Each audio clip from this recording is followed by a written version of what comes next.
estamos numa sequência de mensagens denominada Na Casa do Meu Pai. Eu quero convidá-los a abrirem as suas Bíblias no Evangelho de João, capítulo 14, versículos 1, 2 e 3.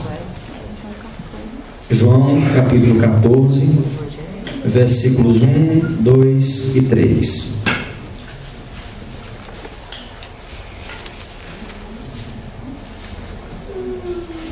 Os irmãos acharam?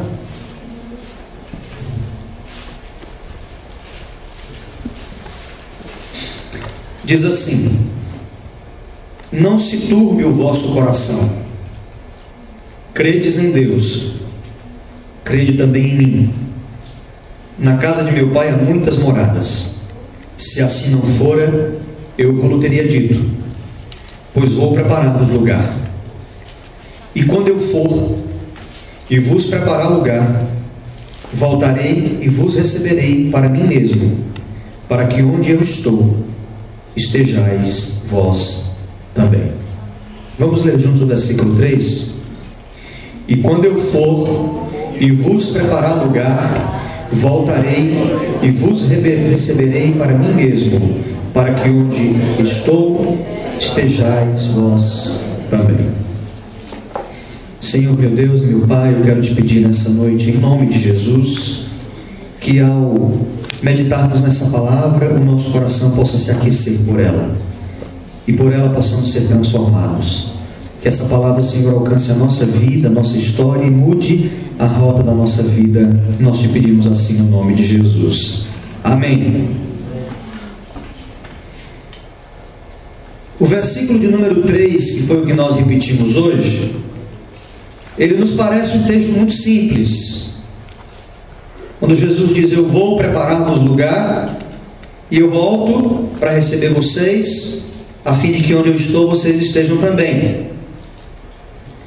Mas eu quero dizer aos irmãos que eu passei alguns bons dias pensando nesse texto, e eu tenho a impressão que nós estamos aqui diante do texto mais difícil, da frase mais difícil desse contexto da fala de Jesus sobre a casa do Pai. Jesus afirma que vai para a eternidade com uma finalidade: ele vai preparar lugar para nós, e depois que ele preparar esse lugar, ele vai voltar para nos receber e vai nos levar para esse lugar que ele foi preparar para nós. E aí eu fiquei pensando que eu poderia tratar, por exemplo, sobre o arrebatamento da igreja, porque eu não sei se você sabe, haverá um dia em que todos aqueles que estão em Cristo, aqueles que morreram em Cristo, os que estão vivos em Cristo. E quem são os que estão em Cristo? Aqueles que confessaram a Jesus Cristo como seu Senhor e seu Salvador. Essas pessoas, de todos os tempos, elas serão arrebatadas. E o que é o arrebatamento?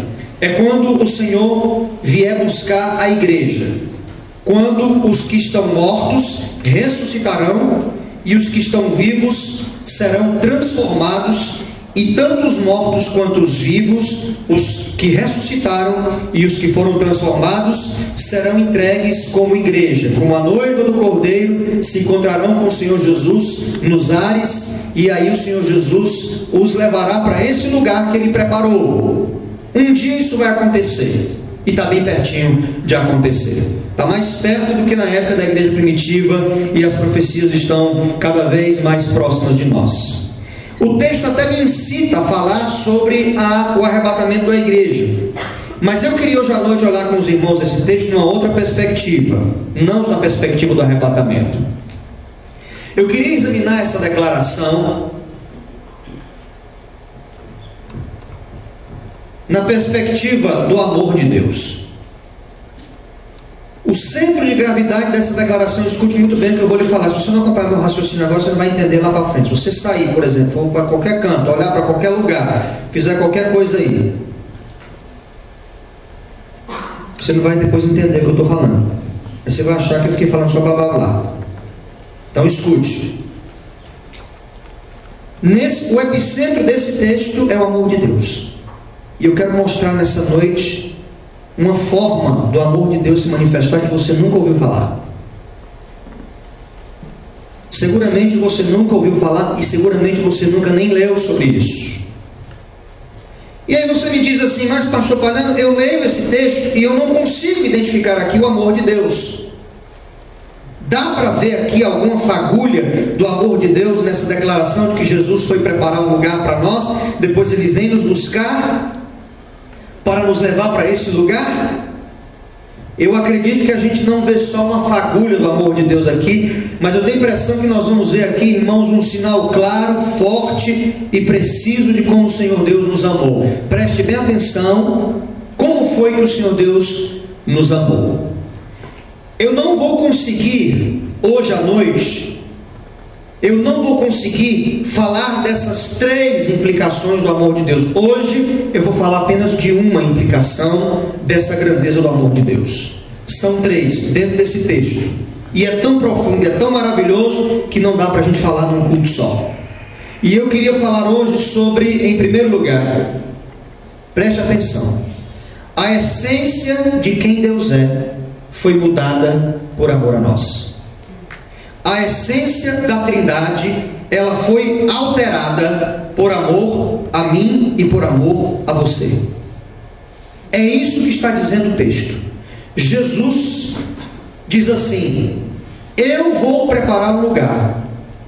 Ora, Jesus volta para a eternidade. Ele está dizendo: eu vou voltar para a eternidade, mas ele já tinha vindo da eternidade. Então, ele já não era mais quem ele tinha sido no passado, quem ele tinha sido na eternidade. Eu quero mostrar nessa noite quem é Jesus. E por que essa declaração de que a essência da Trindade, a essência de quem é o próprio Deus, é uma demonstração do seu amor. Então Jesus diz: eu vou voltar para a casa do meu Pai e vou preparar um lugar. Preste atenção, em segundo lugar, a eternidade teve que ser mudada por minha causa e por sua causa. Deus mudou a essência dele por minha causa e por sua causa, e a eternidade teve que ser mudada por minha causa e por sua causa. É por isso que quem não entrega a vida a Jesus vai para o inferno, pretinho, ou branco, ou amarelo, do que eu quiser, mas vai. Pastor, não diga isso. Digo: quem não entrega a vida a Jesus vai para o inferno.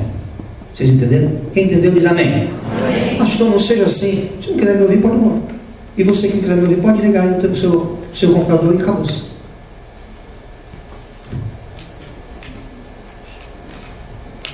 Eu estou falando que aconteceu um milagre gigantesco na Trindade. Uma transformação gigantesca na Trindade por amor a mim e a você. E aqui nós vamos tocar num ponto absolutamente fundamental para a fé. Jesus é o Verbo que se fez carne. Preste bem atenção. Nós somos cristãos porque o eixo principal da nossa fé é o Senhor Jesus. E sem compreendermos quem é o Senhor Jesus, não faz sentido a nossa fé. Então, o eixo fundamental, a pessoa central da nossa fé é a pessoa do Senhor Jesus Cristo. E Ele é o Verbo que se fez carne, ou seja, Jesus é o Deus que se encarna e se transforma em homem. E quando a gente lê, meus irmãos, o Antigo Testamento, a gente vê uma certa neurose entre os judeus em proteger a unicidade do Deus Jeová. E isso é perfeitamente compreensível, porque cercados de todas as nações pagãs, onde as divindades se multiplicavam, os judeus, para se reconhecerem diferentes dos demais povos, na chamada de Abraão, eles defendem com todas as forças a ideia de um Deus único. E nós, de confissão cristã, também defendemos um Deus único. Entretanto, se de um lado nós não podemos aceitar os devaneios dos egípcios, por exemplo, que acreditavam em todo tipo de divindade, se por um lado não podemos acreditar nos devaneios gregos, que falam dos titãs, que os titãs tiveram Cronos como grande líder, e que Cronos teve os filhos que foram Zeus, Hades, e Poseidon, e que Zeus quis matar os seus filhos, engoliu os seus filhos, mas não conseguiu engolir Zeus, e engoliu uma pedra no lugar de Zeus, e Zeus cresceu, e quando Zeus voltou, libertou os seus irmãos da barriga de Cronos. Enfim, se a gente olha para eles e diz, meu Deus, como é que eles acreditaram nesse negócio? A gente não pode acreditar, por exemplo, na mitologia egípcia, que acredita no Deus Sol, no Deus Fogo, no Deus daquilo outro, Osíris, Ísis, Amon-Ra, enfim. Se nós não podemos acreditar na mitologia nórdica, por exemplo, que diz que o Deus Supremo é Odin, e o filho de Odin é o Thor, e o irmão de Thor é o Loki, e eles se degladiam entre si, e os deuses têm relações com os homens, e os homens têm relações com os deuses ficam com raiva dos homens, os homens ficam com raiva dos deuses, e os deuses brigam entre eles. Se a gente não pode acreditar nessas coisas, por outro lado, nós também não podemos aceitar a concepção unitarista dos judeus. Porque o judeu diz assim, só existe o Deus Jeová. E Jeová é único e não se mexe nessa doutrina. Então escute, o caminho do acerto está entre as duas percepções. A percepção da mitologia e a percepção do conceito dos judeus. E o que é isso? Preste atenção. Nós cremos num Deus único, subsistente em 3 pessoas. Nós cremos num Deus único, como creem os judeus, mas esse Deus único, ele subsiste em 3 pessoas: Pai, Filho e Espírito Santo. É nisso que nós cremos. E para nós o Pai é Deus, o Filho é Deus, o Espírito Santo é Deus. São 3 deuses? Não, são 3 pessoas distintas, mas é um só Deus. Esse é o conceito neotestamentário, esse é o conceito do Novo Testamento da divindade. É um só Deus, mas Ele é Pai, Ele é Filho e Ele é o Espírito Santo. É assim que nós percebemos no Novo Testamento. E mesmo no Antigo Testamento, que tinha a concepção do Deus único, que não é divisível e que não se manifesta em 3 pessoas, já no Antigo Testamento a presença da pluralidade divina na sua própria unicidade, formando essa unidade da divindade eterna. Porque na criação Deus falou assim, façamos o homem. Façamos quem? Se Deus é um só, então tem que falar plural. Teria que ser, eu vou fazer o homem. Quando Deus diz, façamos o homem, Ele está conversando consigo mesmo. Naquele momento, a pluralidade de Deus manifesta no Pai, no Filho e no Espírito Santo, criam o homem. Não são 3 deuses, é um só Deus. Na bênção sacerdotal que Arão deu ao povo de Israel, que o Senhor te abençoe e te guarde, são 3. Que o Senhor faça resplandecer o seu rosto sobre ti e tenha misericórdia de ti. Segundo. Terceiro, que o Senhor sobre ti levante o seu rosto de glória. Então, a bênção sacerdotal fala de 3 bênçãos. E o próprio nome pelo qual os hebreus chamavam ao Senhor, que é Elohim, é um nome que o IN no final é como se fosse um S. Então é um Deus plural. Então Deus não é uma única personalidade. O nosso Deus, Ele é Deus único, mas Ele é Pai, Ele é Filho e Ele é Espírito Santo. A Trindade eterna. 3 deuses? Não. 3 pessoas distintas na formação de um só e eterno Deus. E nós não sabemos a gênese dessa divindade, a gênese do Senhor Deus é maior e mais profunda e mais misteriosa do que a nossa razão pode supor. Não dá para a gente saber como é que é a gênese da divindade. Não dá para saber, irmãos. Tem coisa que a nossa cabeça não dá para saber. Ora, você não sabe nem como é que uma vaca preta, que come capim verde, dá leite branco, e de lá você quer saber da divindade. Quer saber coisa demais. Então me explica como é que uma vaca preta come capim verde, dá leite branco. Você não sabe explicar isso? Quer entender a divindade? Quer entender a divindade? Então escute, esse Deus eterno, Ele criou todas as coisas pelo poder da sua palavra. Todas as coisas o Senhor criou pelo poder da sua palavra. Ele disse, haja luz e houve luz. Haja firmamento e houve firmamento. que hajam animais sobre a face da terra, e houve animais. E Deus foi dizendo assim as coisas, e as coisas foram acontecendo, e Deus foi falando, e as coisas foram acontecendo. E tem um bocado de gente crente, os evangélicos modernos, que diz que a nossa palavra tem poder, e vão decretando as coisas, que haja isso, que aconteça isso, que haja bebidade na minha vida, e vai acontecer como se você fosse Deus. O Senhor Deus criou todas as coisas pelo poder da sua própria palavra. Mas escute, o Senhor Deus nos criou, a mim e a você. Lá em Adão, o Senhor Deus formou o homem não com uma palavra. O Senhor Deus formou o homem com as suas próprias mãos. Porque a palavra de Deus diz que o Senhor Deus fez o homem do pó da terra. Deus de alguma forma burilou a terra, trabalhou a terra. Ele como um destro artesão, ele como um destro oleiro pegou a terra e ele nos formou do pó da terra. Aí você diz, eu não sou o pó da terra não. É doidinho, é sim o pó da terra. Quer ver? Quando você está doente, sabe o que você precisa comer? Ferro. Quando você está doente, sabe você comer o quê? Cálcio. Quando você está doente, sabe você comer o quê? Vitamina. Sabe que quando você está com verme, você fica comendo barro? Porque você é pó. Aí os vermes que ficam na sua barriga tomam todo o pó que você tem. Aí você fica com vontade de comer areia. Na verdade, quem já comeu areia, irmãos? Quem já comeu barro? Pode falar, diga bem, eu comi barro. Meu barro. Você come barro, sabe por quê? Porque o seu corpo precisa de barro. Sabe por quê? Tolinho. Porque você é pó.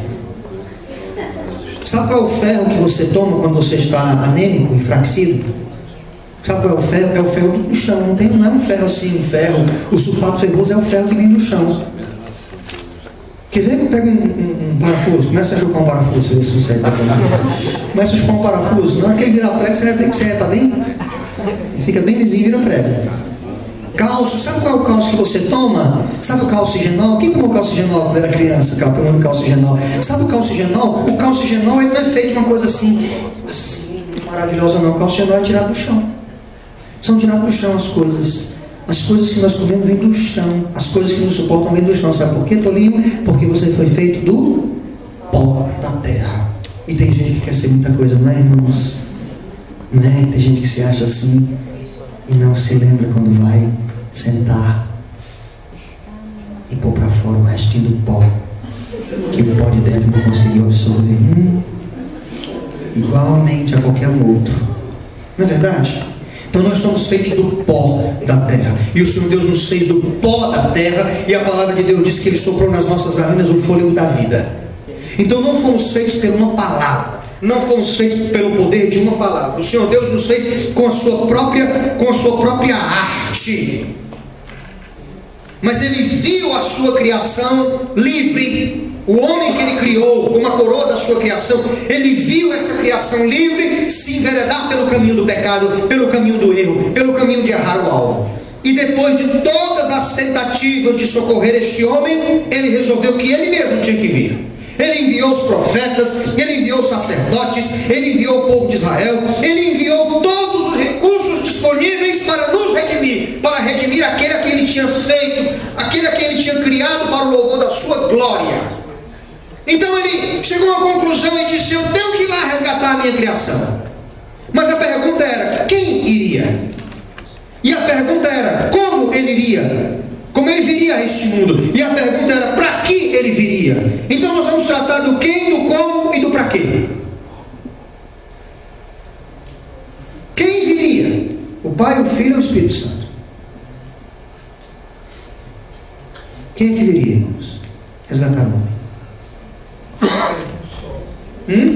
Os três num só Espírito. Os três num só Espírito, vamos já ver.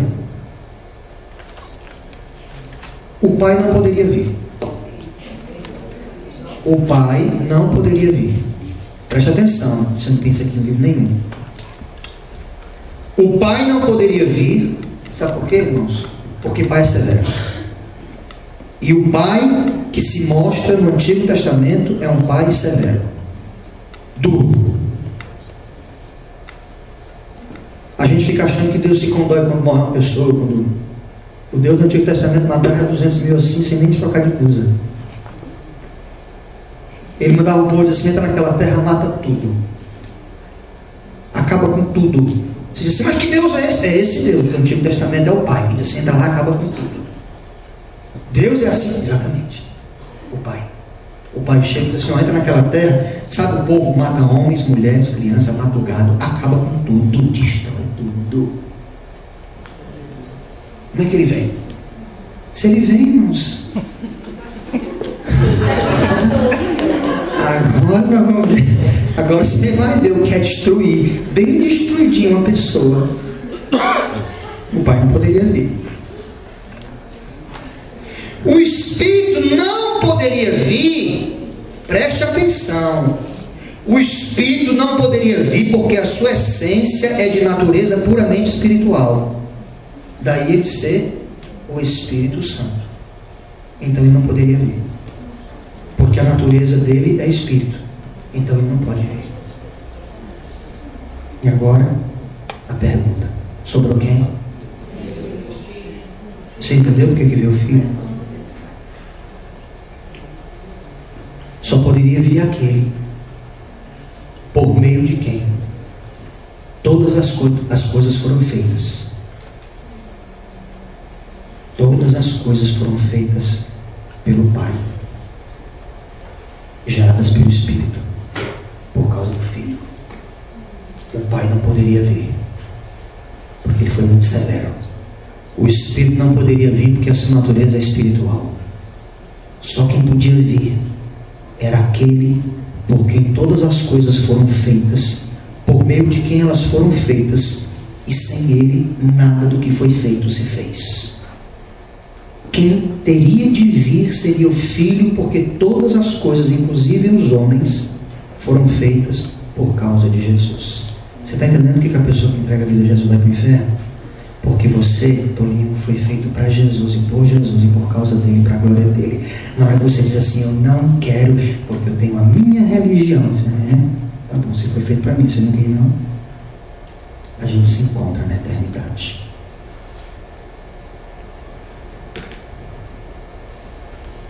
No Evangelho de João, capítulo 1, do versículo 1 ao versículo 4, se você puder acompanhar na sua Bíblia, diz assim: no princípio era o Verbo. Evangelho de João, mesmo livro que você estava lendo. Evangelho de João, capítulo 1, versículo de 1 a 4, diz assim: no princípio era o Verbo, e o Verbo estava com Deus, e o Verbo era Deus. Ele estava no princípio com Deus. Todas as coisas foram feitas por intermédio dele, e sem ele nada do que foi feito se fez. A vida estava nele, e a vida era a luz dos homens. A luz resplandece nas trevas, e as trevas não prevaleceram contra ela. Está falando de quem aqui, irmãos? Está falando de quem aqui, meus irmãos? De quem está falando esse texto? Do Filho.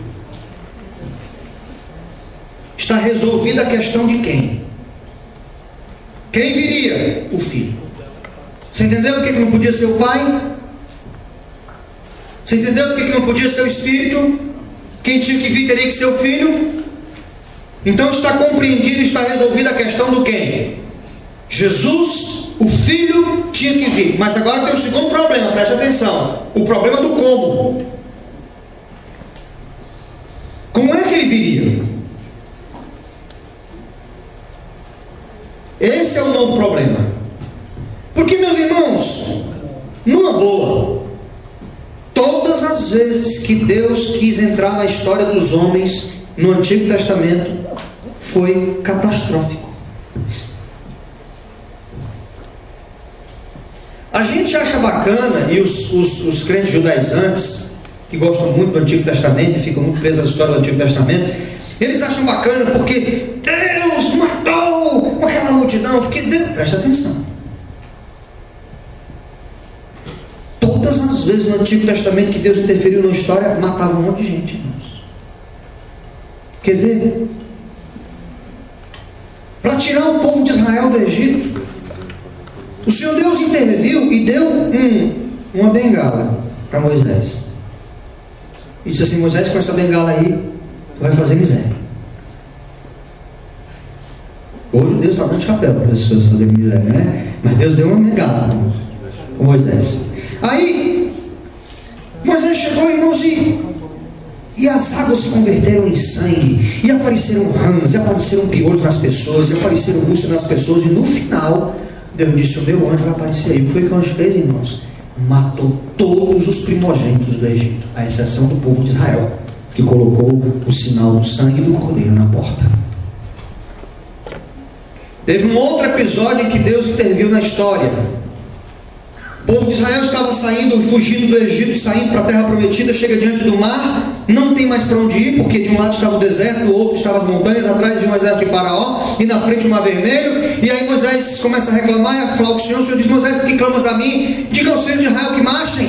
E a palavra de Deus diz, irmãos, com aquela mesma vara, aquele mesmo cajado, Moisés toca nas águas, as águas se abrem. Que coisa maravilhosa, o mar se abre, as pessoas passam andando a pé enxuto. Acontece, irmãos, que quando passa o último hebreu, aí se fecham as águas, e centenas e milhares de homens, inclusive pais de família, morreram afogados. E a gente conta a batalha, que a vitória e tal, que os cavaleiros de Faraó caíram e tal e tal. Tinha um monte de pai de família ali no meio, irmãos, eles eram descrentes, mas tudo precisava conhecer a salvação também, tá certo?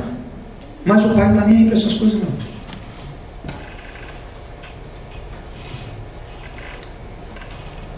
Aí tem um episódio também que a família de Coré, Datã e Abirão, isso aqui é bom, entendeu? Isso que o pastor gosta, se levantou contra Moisés e falaram contra Moisés: Moisés, porque só tu tens Espírito de Deus e porque nós não temos também? Moisés chegou e disse: você não brinca comigo não, porque eu estou assim com ele fala comigo face a face, eu saio de lá, meu rosto fica brilhando, eu já vi o homem de costa. Você não fala nada comigo não, olha, eu já vi a caligrafia do homem, eu desci com a caligrafia do homem, você estava tudo adorando o bezerro de ouro, eu joguei no chão, e aí ele mandou escrever agora em cima das tábuas, vocês não brinquem, vocês não têm ideia que vocês estão mexendo, não tem ideia, Coré, Datã e Abirão, chamou, e Moisés pegou uma congregação todinha na porta da casa dos caras, irmãos, foi uma verdadeira tropa de choque, chegaram ali na casa de Coré, de Datã, de Abirão, bateram na porta, e Coré disse: eu não vou sair, vocês vão sair, você vai sair não?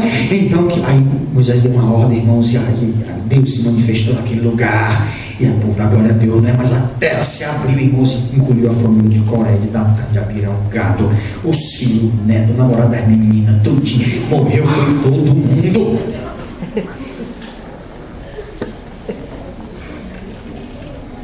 Davi pecou, presta atenção como é que o pai tratava as coisas no Antigo Testamento. Davi pecou, um homem sozinho pecou, Davi pecou sozinho.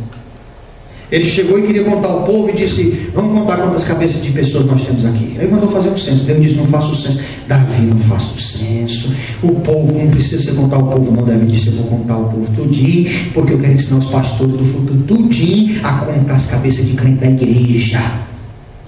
Aí Davi mandou contar o povo todinho. Quando contou o povo todinho, o profeta chegou e disse: tem uma maldição para você. Você vai escolher das três uma. Ou você vai fugir dos seus inimigos, ou vai vir uma peste sobre o povo, ou a mão de Deus vai cair sobre você. Aí Davi pensou e disse assim: não, Deus é pai, né, irmãos? Deus é pai, Deus não é padrasto, né, irmãos? 2 Samuel capítulo 24, abra sua Bíblia aí se você puder. 2 Samuel capítulo 24, versículo 13.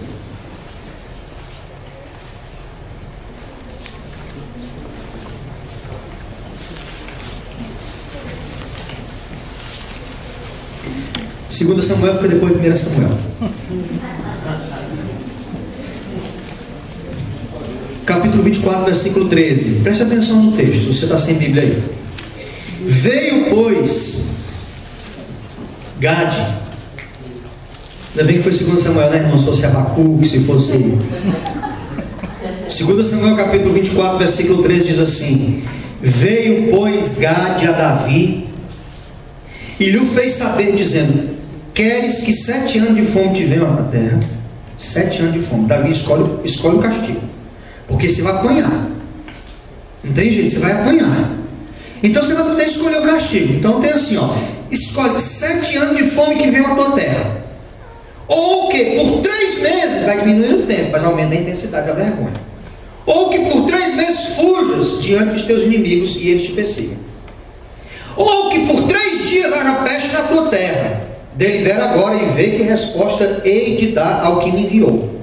Então disse Davi a Gade: estou em grande angústia, porém caiamos na mão do Senhor, porque Deus é pai, né, irmãos? Não é verdade, irmãos? Deus é pai, Deus vai ter misericórdia de nós. Não é o sentimento que nós temos? Chegar na eternidade, Deus vai dar anistia para todo mundo, está tudo perdoado, anistia completa, total e restrita, não importa o que você fez, está tudo certo, está tudo perdoado, está tudo liberado, está tudo dominado. Davi disse assim: eu estou em angústia. Olha a fala do homem. Porém caiamos nas mãos do Senhor, porque muitas... a teologia de Davi maravilhosa. O Davi era um gênio. Bolou uma teologia assim: porque muitas são as tuas misericórdias, Mas não nas mãos dos homens caiu. Não, não posso cair nas mãos dos outros, a vergonha é muito grande. Então enviou o Senhor a peste a Israel. No primeiro dia. Meus irmãos, só eram 3 dias. O Senhor enviou a peste ao primeiro dia. E desde a manhã até o tempo que determinou, e de Dan até Berseba morreram 70.000 pessoas. Você sabe qual foi a angústia de Deus por morrerem 70.000 pessoas? Preste atenção. Eu estou falando de um Deus duro do Antigo Testamento. Você sabe qual foi a crise de angústia que o Senhor Deus entrou porque morreram 70.000 pessoas? Alguém aqui pode imaginar quantas sessões o Senhor Deus teve que ter com o pastor Daniel no seu consultório de psicologia porque 70.000 pessoas morreram? Alguém tem ideia? Hein? Meus irmãos, não balançou nem a passarinha.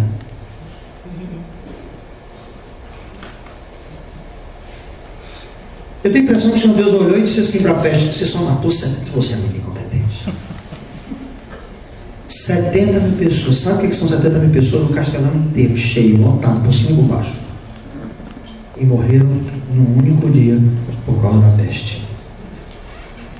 Por que eu estou dizendo isso, irmãos? Porque no Antigo Testamento, todas as vezes que Deus se envolvia na história humana, era uma catástrofe. Quando Ele se manifestava no meio das pessoas. Até nos momentos gloriosos, quando Salomão fez a construção do templo, que a glória de Deus entrou naquele lugar, a palavra de Deus diz que a fumaça encheu aquele canto, que ninguém nem enxergava o pau na frente do nariz. Como é que Deus ia se manifestar entre os homens?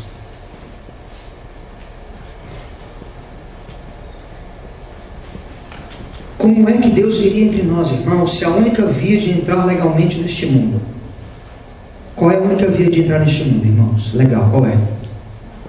Qual é, irmãos? Por que você está... Não, por que você está aqui agora? Por que você está aqui? Por que você está vivo aqui agora? Por quê? Hein? Por que, Arão? Porque você nasceu, meu filho. Você não sabia disso, não? Eu estou lhe dando uma grande notícia, irmão, que você não sabia, você nasceu. Diga aleluia, porque você descobriu que você nasceu. Diga aleluia. Aleluia. Só tem um jeito, irmão, de entrar nessa vida, é através do nascimento físico. Não tem outro jeito, tem que nascer. E alguém aqui nasceu de uma chocadeira? Todos os irmãos aqui, vou fazer uma pergunta profunda para os irmãos. Todos os irmãos aqui nasceram de uma mãe? Quem nasceu de uma mãe, diga glória a Deus. Que coisa boa, irmãos, que você não nasceu de uma chocadeira, não é? Que coisa boa que você nasceu de uma mãe. É bem verdade que algumas mães são puras chocadeiras. Mas isso aqui é uma questão para outro momento, não é para agora.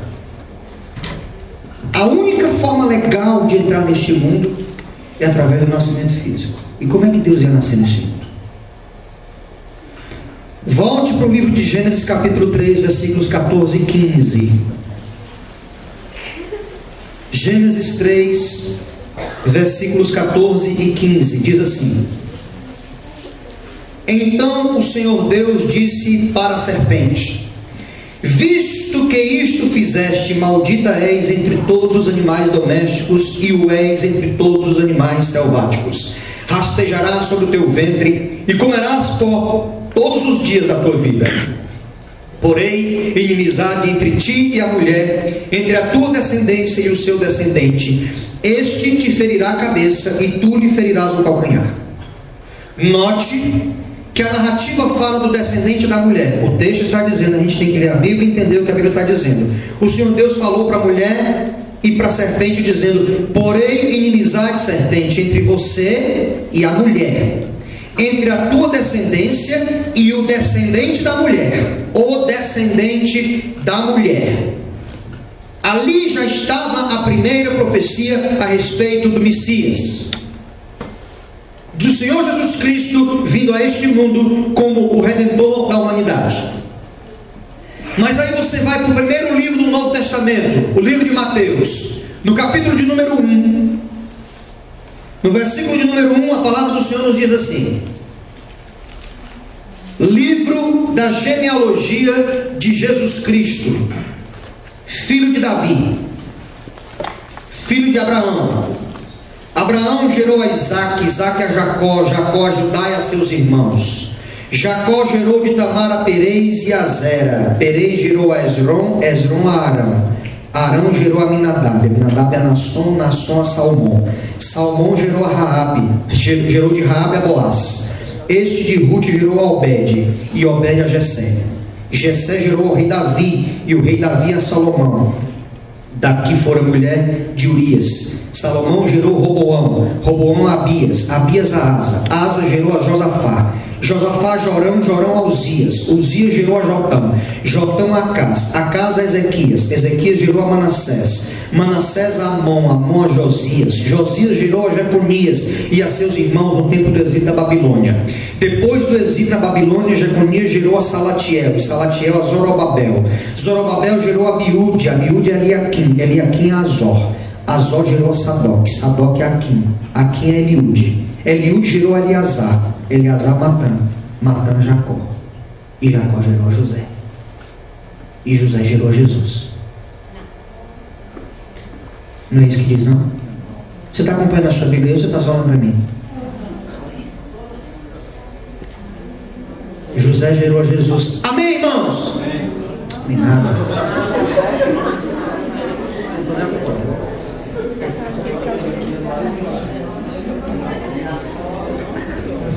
O que foi que aconteceu com José, irmãos, aí no texto? Qual foi o papel de José no processo aqui, irmãos? Ele foi marido. Presta atenção. Todo mundo aqui, eu estou ensinando você a ler a Bíblia, que é para quando você lê a Bíblia, você sabe o que a Bíblia está dizendo. Todo mundo aqui gerou a todo mundo. A gente podia decorar esse texto, né, irmãos? Livro da genealogia de Jesus, que é importante isso aqui. Saber que Salmão gerou Salmão, Salmão gerou Babel, e Salmão. Todo homem gerou um outro homem. Mas quando chega em Jesus, escute. Quando chega em José, diz assim: José foi marido de Maria, e de Maria nasceu Jesus. Quem foi o pai de Jesus? O pai de Jesus foi João? Foi João? Jesus nasceu em Belém do Pará?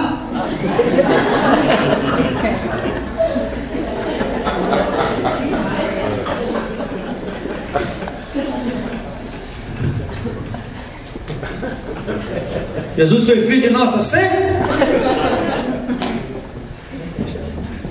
É porque o povo evangélico tem mania de o cara dizer uma coisa aqui, mas repete lá sem saber nem o que está dizendo.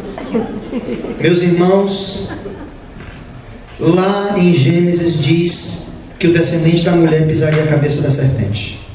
Não era o descendente de um homem, era o descendente de uma mulher. Jesus não foi filho do coito de José e Maria. Jesus foi filho de Maria, gerado pelo Espírito Santo.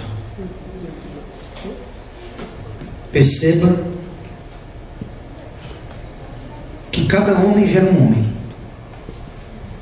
E quando chega em Jesus, diz que José foi apenas o marido de Maria, porque Jesus nasceu sem pai nesse mundo. O caminho legítimo foi feito. Deus veio até nós como homem. Ele entrou em nossa história da forma mais legítima possível, através do nascimento físico. Ele não invadiu esse mundo. Ele não violentou a nossa forma de ser. Para ele se identificar conosco, para ele vir e estar entre nós, ele se fez carne, ele se fez homem, ele se fez um homem igual a mim, igual a você, com a diferença de que ele não conheceu o pecado. Está resolvido o problema do como. Resolvemos o problema do quem. Quem veio? O Filho. Como veio? Através da Virgem. Mas tem um terceiro problema. E o problema é: para que Jesus veio? Esse é o problema final de hoje. Eu vou dizer uma frase aqui que ela vai soar herética. Ela vai soar como heresia. Preste atenção.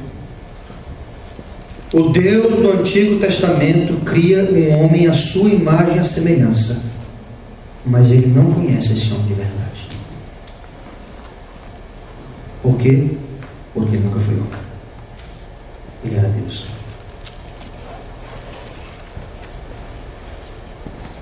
Você entendeu?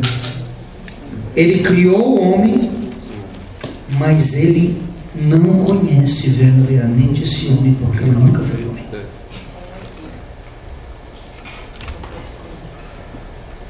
Ele continua na sua dimensão de eternidade ilimitada. E nós, na nossa pobre dimensão de materialidade ilimitada. Ele continuou sendo Deus e nós. Ele continuou na sua glória eterna e nós aqui nessa miséria deste mundo. Está descendo. Então, irmãos, o Deus do Antigo Testamento, uma outra declaração que pode soar como herética para você, não nos conhece inteiramente. Por isso é que para ele matar 70 mil é bem razão. Para ele destruir Sodoma e Gomorra, irmão, só foi uma cuspida de fogo. Para ele acabar com todo mundo, deixar só uma família, não é? Segundo o pastor Rafael, o Senhor Deus falou, mandou um e-mail para Noé e disse: Noé, faça um backup, que eu vou formatar. Então para Deus foi fácil. Irmãos, uma multidão de gente ficou do lado de fora. Deus fez o backup com a família de Noé e formate C2 pontos, enter. Formatou a humanidade sem dó nem piedade de ninguém, porque o Deus do Antigo Testamento não conhece o homem e o homem do Antigo Testamento não conhece a Deus.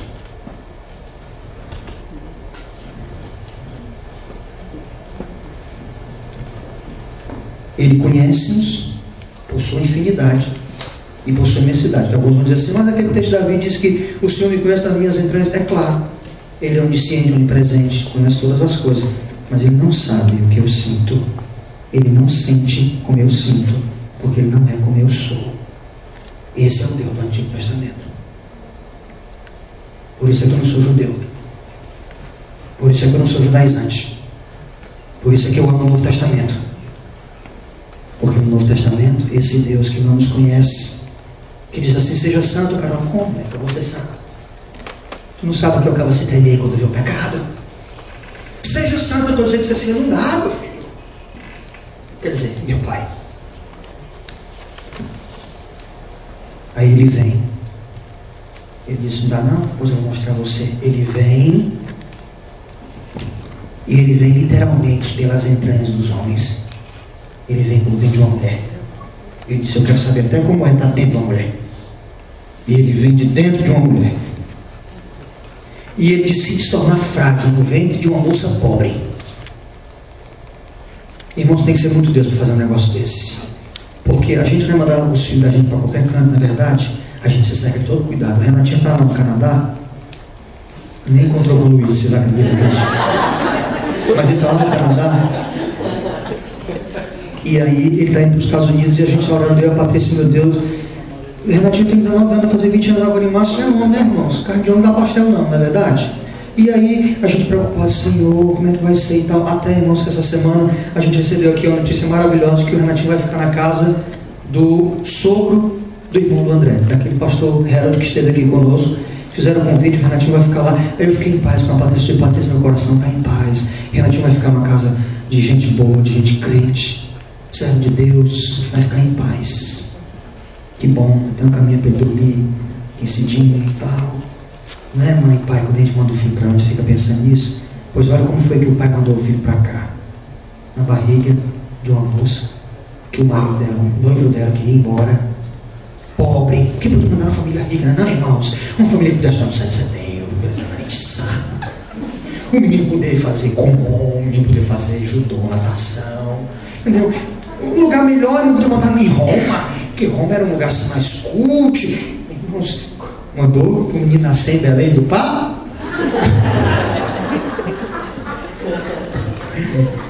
Foi um jogador de futebol que na entrevista foi jogando no Paysandu e disse: estou feliz de ter nascido aqui na terra que Jesus nasceu, eu estou jogando aqui na terra que Jesus nasceu e tal.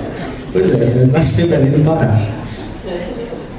Mas escute, tem que ser muito Deus para fazer um negócio desse. O intercâmbio de Deus entre nós não foi numa casa de luxo, mas foi na barriga de uma moça pobre, no lugar mais simples. O primeiro lugar que ele foi deitado foi um colchão onde os animais comiam, numa época de poucos recursos tecnológicos. Porque se fosse hoje, né, irmão, se o menino nascesse com problema, a gente mandava para os Estados Unidos, mandava para Londres, e o menino ficava bom, mas naquela época mandava para quem? Só fosse uma rezadeira.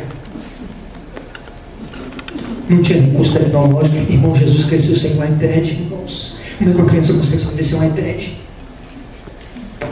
Não tinha recurso farmacológico como tem hoje, irmão, que o menino, qualquer doençazinha, a gente vai ali comprar uma Valgina, compra um Dorflex, compra qualquer coisa, o menino fica bom no instante. Irmão, se Jesus tivesse tido intolerância à lactose, irmãos. Porque hoje quando a criança tem intolerância à lactose, vai no governo, bota na justiça, o governo dá uma lata de leite que custa R$2.000. Se o menino tivesse, se ele tivesse morrido, irmão, se ele tivesse morrido antes de completar, a trindade tinha se acabado. Você não está entendendo isso, não? Pensa comigo se Jesus tivesse morrido pequeno. E tentaram matar ele quando Herodes soube que o menino era o Messias, o rei judeu disse que ia matar. O menino mandou matar um bocado de gente, tiveram que fugir com o menino. E ele ainda vai crescendo, irmãos, ele ainda é brigão com a família, mesmo delinquentezinho, porque a família, todo mundo protege os filhos, bota tudo dentro do carro, aquela coisa toda, o menino vai para a escola, naquele transporte, vai para cá, quando chegou que foram adorar em Jerusalém, que voltaram, cadê o menino? O menino se sumiu, e foi procurar o menino, foi para tudo quanto era canto, cadê o menino? Ninguém sabia cadê o menino. E o menino foi para a casa do pai, foi lá no templo, ensinando aos sábios, discutindo com os doutores da lei. E ele era abusado. Foi numa festa, tinha sido convidado, acabou o vinho. A mulher chega, filho, acabou o vinho. Eu não tenho nada a ver com isso. A festa não é minha. Eu não enviei convite para ninguém. Eu estou aqui, me chamaram aqui a reboque de chamar a senhora. Não tenho nada a ver com isso. Não havia recursos, numa Palestina pobre, numa cidade menor, a menor das cidades que havia. Jesus nasce ali. Ele nasce e cresce como nós. Então escute, o Deus do Antigo Testamento não nos conhece porque Ele não nos tocou. Mas Jesus, que é o Verbo que se fez carne, que é o Deus encarnado, Ele vem e nasce como nós, e Ele cresce como nós, com o propósito final de nos redimir para uma vida digna. Sabe por que Jesus curou tantas pessoas? Para dar dignidade às pessoas. No Antigo Testamento, irmãos, quando a pessoa estava doente, a exceção com um cara, um generalzão que foi lá procurar o profeta, né? O profeta disse, entra no Rio Jordão e se banha lá 7 vezes. Mas se a pessoa estava doente no Antigo Testamento, irmãos, ela orava e Deus falava assim, morra. No Novo Testamento, Jesus passa e vê um cego gritando, filho de Davi, tem compaixão de mim. E ele vai lá e diz, o que você quer que eu faça com você? Ele diz, eu quero ver, então veja. E ele viu um paralítico num tanque, irmãos, e as pessoas tinham a fé de que de tempos em tempos um anjo vinha ali e mexia as águas. Olha que coisa, o anjo vem, era uma loteria, a fé era uma loteria. Quando o anjo vem e mexe as águas, o primeiro que pular dentro vai. Aí tinha até uma disputa ali no cronômetro ali, quem foi que caiu primeiro na água, pulavam dois de uma vez, a câmera tinha que fotografar para saber quem encostou primeiro na água. Aí ele encontrou um camarada 38 anos paralítico, ele olhou e disse, você não vai não entrar? Ele disse, não dá, porque eu sou paralítico, o ceguinho é mais rápido que eu, porque o ceguinho, a audição dele é rápida. Na hora que mexe ali, pula logo na água e já fica logo com o pé dentro d'água. Aí o senhor disse assim, você quer me segurar? Ele disse, Senhor, eu não tenho quem pode, eu estou perguntando isso, não, pode perguntar se você quer ser curado. Ele disse, eu quero, então vai. E Jesus levanta e curou aquele rapaz. Sabe por que Jesus curou as pessoas, irmãos? Porque as doenças nos deixam indignos. O Deus do Antigo Testamento não tinha um pico de piedade com uma pessoa doente. Mas Jesus vem, quando ele vê uma pessoa doente, ele cura até sem querer. Porque ele estava andando, irmãos, rumo à casa de Jairo, onde ele ia ressuscitar. Olha o trabalho que ele ia fazer, ele ia ressuscitar. Estava ali juntando forças ali, respirando fundo, fazendo inspiração cachorrinho. Eu vou ter que curar uma moça lá. Ainda vê uma mulher, não toca na roupa dele, sai com o dedo dele e diz, ai meu Deus, agora saiu sai um poder de mim. O que foi? A mulher foi curada. Porque a doença nos deixa indignos. Por isso é que ele curou tantas pessoas. Sabe por que ele libertou tantas pessoas? Porque os demônios roubam a nossa dignidade. Por isso é que ele libertou tantas pessoas. Quantas pessoas no Antigo Testamento você vê que foram libertas dos demônios? Se uma pessoa tivesse possesso de um demônio, irmãos, ali, bota para fora, acabou-se. No Antigo Testamento tinha os leprosários. A pessoa estava leprosa, bota bem para lá, para ficar bem longe. A lei de Moisés diz assim: está leproso, fica bem acolá, fica bem longe daqui, não venha para cá não. E Jesus sabe o que ele fez, irmãos? Ele tocava nos leprosos.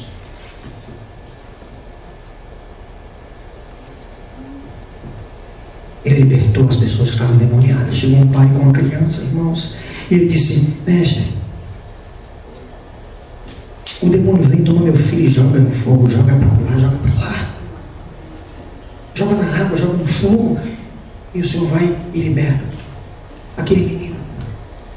O gadareno, irmãos, que já vivia afastado da sociedade, Jesus vai lá e, sem dizer uma palavra, liberta aquele rapaz. E a palavra de Deus diz que aquele moço no outro dia estava bem vestido, em sã consciência, ao lado de Jesus. Sabe por quê? Porque o demônio tira a dignidade da vida da pessoa.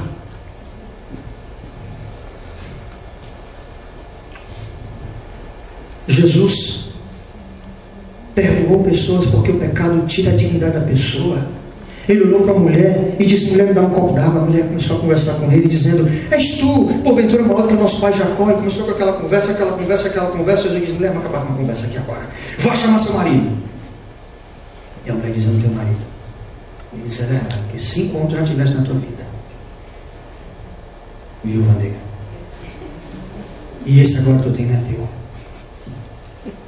Aí a mulher disse: rapaz, eu conheço a minha vida.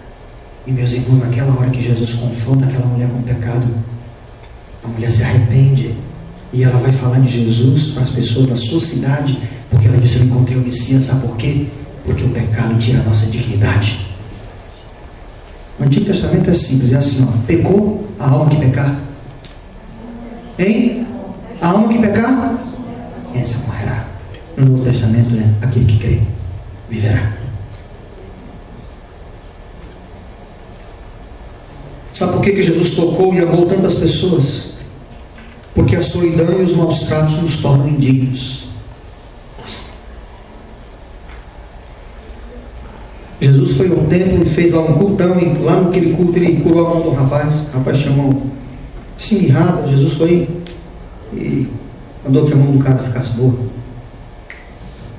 O cara chamou mirrada e Jesus disse que a mão fica igual a outra. Tem gente que ora, a mão fica igual a outra, assim.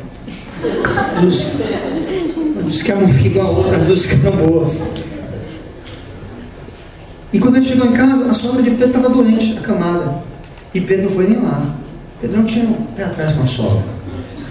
Deixa ela aí, febrezinha vai matar ela não. Tá bom. Ela estava precisando. Ela tem demais na minha vida. E aí, irmão, Jesus foi lá e ele não deu uma palavra. Jesus foi lá e não fez uma oração. A Bíblia diz que ele só fez pegar na mulher. Porque ele tocou na mulher, a fé deixou a mulher. Sabe por quê? Porque a sogra de Pedro, irmãos, era uma mulher que só naquela cena eu vejo a única coisa que ela precisava era ser tocada por alguém. E ela notou para a pessoa ficando velha, ninguém querendo abraçar.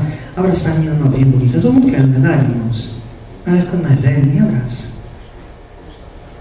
Tem uma irmãzinha lá na igreja Messejana, a irmã Hilda. Ela é uma senhora já. Ela é assim, tortinha, assim, magrinha. E às vezes eu olho a meninada, tudo se abraçando, a menina com a menina e tal. Eu vejo a irmã Hilda e digo: às vezes a menina é crente mesmo, vocês abraçar essa irmã Hilda ali. E Jesus foi lá, irmãos, e tocou naquela mulher. Sabe por quê? Porque a solidão muitas vezes nos põe numa condição de dignidade. Jesus ressuscitou algumas pessoas da morte, porque a morte nos rouba a coisa mais digna que nós temos, que é a vida.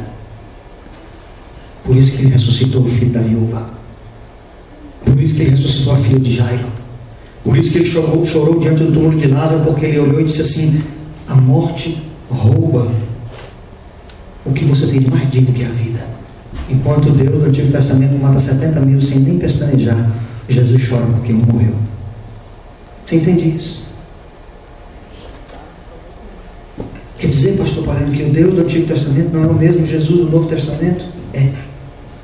Com uma diferença. O Deus do Antigo Testamento, toda a vida que vinha até nós, provocava entre nós uma catástrofe. Porque Ele era Deus e nós somos homens. O Deus do Novo Testamento é o Deus que vem até nós, não na forma dele, mas Ele vem até nós na nossa forma. E Ele toca em nós com mãos iguais às nossas. Ele nos abraça com braços como os nossos. Ele nos acarinha com o carinho que nós precisamos receber. Ele nos perdoa com o perdão de quem olha nos nossos olhos. E Ele desceu até nós e foi até onde nós não temos coragem de ir. E no livro de Filipenses, capítulo de número 2, versículo 5, o apóstolo Paulo nos dá uma revelação maravilhosa. Filipenses capítulo 2, versículo 5 em diante diz assim: tende em vós o mesmo sentimento que houve também em Cristo Jesus, pois Ele, subsistindo em forma de Deus, não julgou por usurpação o ser igual a Deus. Antes, a si mesmo se esvaziou, assumindo a forma de servo, tornando-se em semelhança de homens e reconhecido em figura humana. A si mesmo se humilhou, tornando-se obediente até a morte, morte de cruz. Pelo que também Deus o exaltou sobremaneira.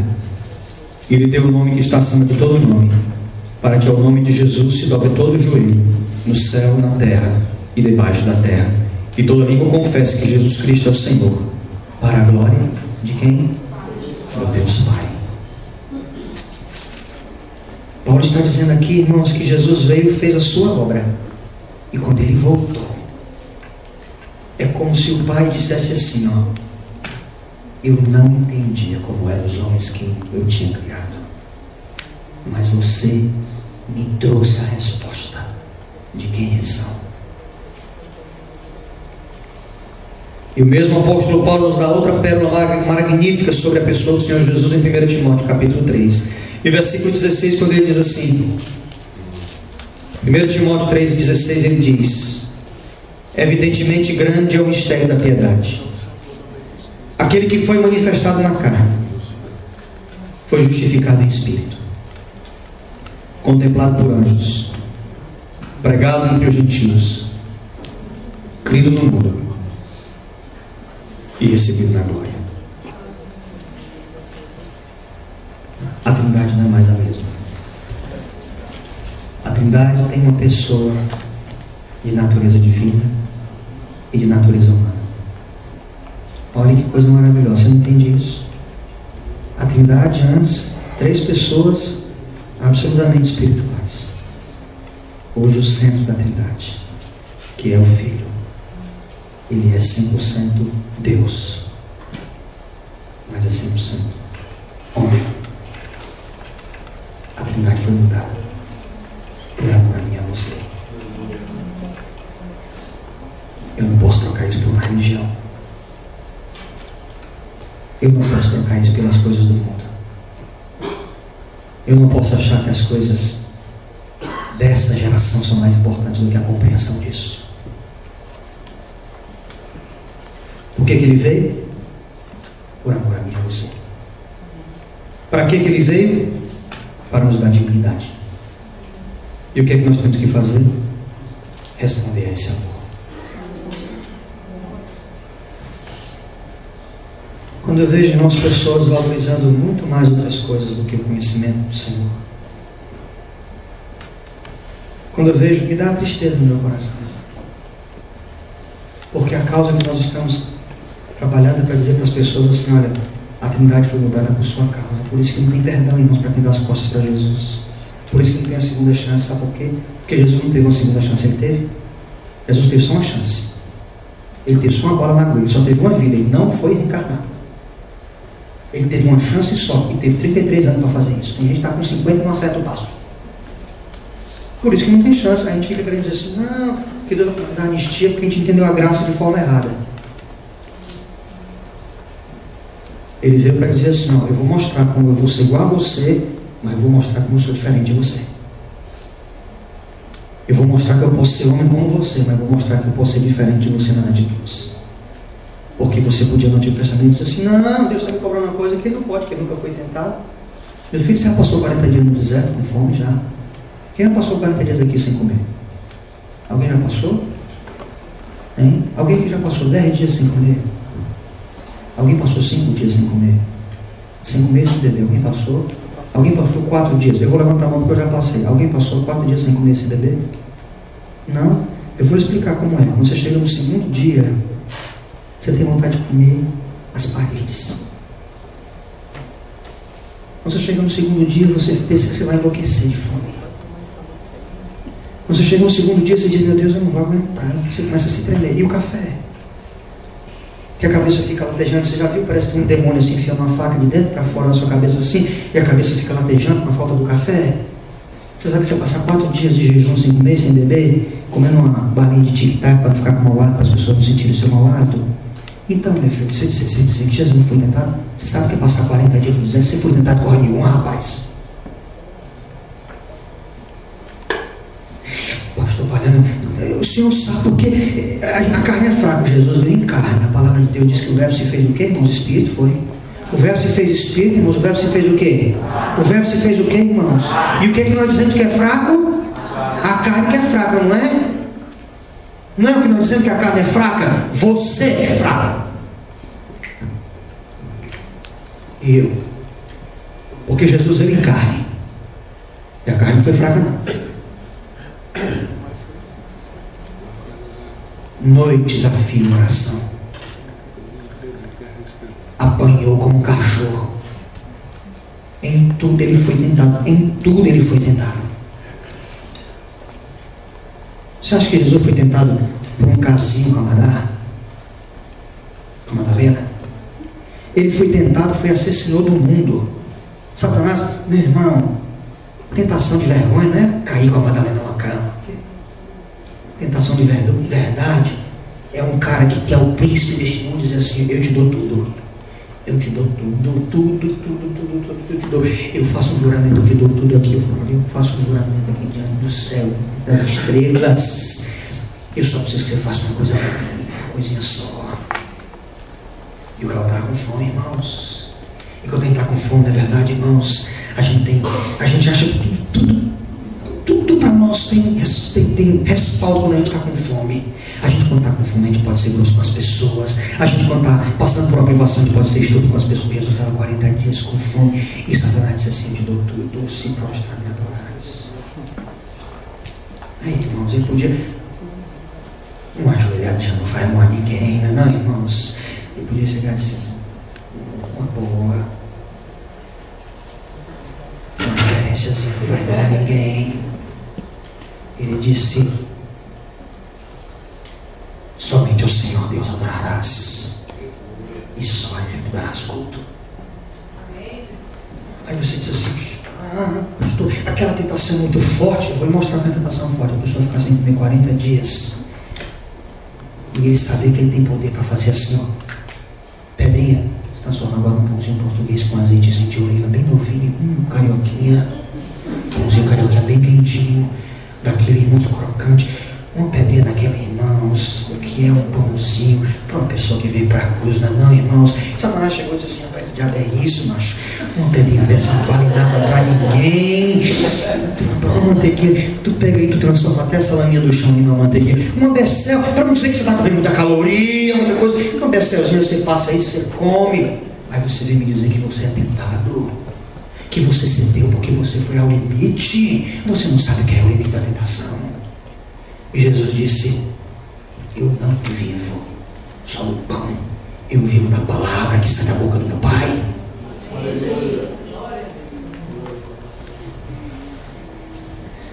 Ele foi tentado em tudo. Você já foi traído por uma pessoa? Já foi traído por alguém? Alguém que fez assim uma sacanagem bem grande com você? E eu estou falando da pessoa desconhecida, da pessoa do trabalho, não, porque um colega de trabalho assim, colega de trabalho é colega de trabalho, né, irmão? Ele está ali mesmo para puxar o seu tapete. Eu estou falando de um cara ali, um chapa, um parceiro seu. Pois Jesus tinha um cara desse aí. Irmão, Jesus confiou tanto no cara que ele deu a bolsa, o dinheiro do ministério estava na mão do cara. E não tinha nem auditoria. Pai, fica aí, cuida de tudo. E meus irmãos, a palavra de Deus diz que Jesus... Lá no Evangelho de João diz assim que Jesus estava na ceia e diz assim, um de vós haverá de me trair. E ninguém sabia quem era, irmão, ninguém sabia quem era. Não tinha assim uma evidência de que era. Todo mundo começou a falar. Aí João Pedro olhou e disse assim: pergunta para ele quem é. Aí João era muito próximo de Jesus, tocou a cabeça no peito de Jesus. Aí disse assim: Senhor, quem é? Aí Jesus falou bem baixinho, disse assim: é aquele agora que eu vou dar um pedaço de pão molhado. Aí ninguém ouviu, só João, que só João escreve isso. Aí Jesus pega o pão, olha e chega para Judas e diz assim: come aqui, Judas. Conversa de homem. Faça o que você tem que fazer. Vá-se embora. Aí Judas pegou o pão e mandou para Jesus e comeu o pão. E na hora que ele comeu o pão, a palavra de Deus disse: Satanás entrou nele. E ele foi. E quando Jesus vai lá no Jardim das Oliveiras, esse mesmo cara que vem com a tropa para pegar Jesus, Jesus olha para ele e diz: amigo, irmão, você chama um traidor de amigo, irmãos. Aí você vem me dizer que você não perdoa a traição. Você não sabe o que é ser traído, não, irmão. Eu quero dizer a você nessa noite, eu estou falando assim, eu não vou nem fazer apelo hoje à noite, irmão. Quem quiser se entregar a Jesus depois do culto, me procura. Eu queria que você saísse daqui hoje à noite, está pensando em quê? Nesse amor de Deus por você.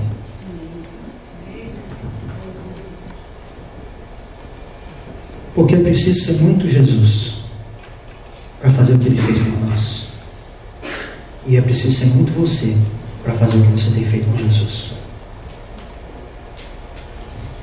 Por isso, quando eu desafio as pessoas a se envolverem mais com Jesus, com a palavra de Deus, com as coisas espirituais, com as disciplinas espirituais, com a oração, com a palavra, e eu vejo às vezes irmãos Jesus sendo trocados por qualquer coisa. Eu vejo as coisas espirituais sendo trocadas por qualquer bobagem. Eu digo: meu Deus, não entenderam. Não entenderam que o Verbo se fez carne e habitou entre nós. Fique em pé nessa noite.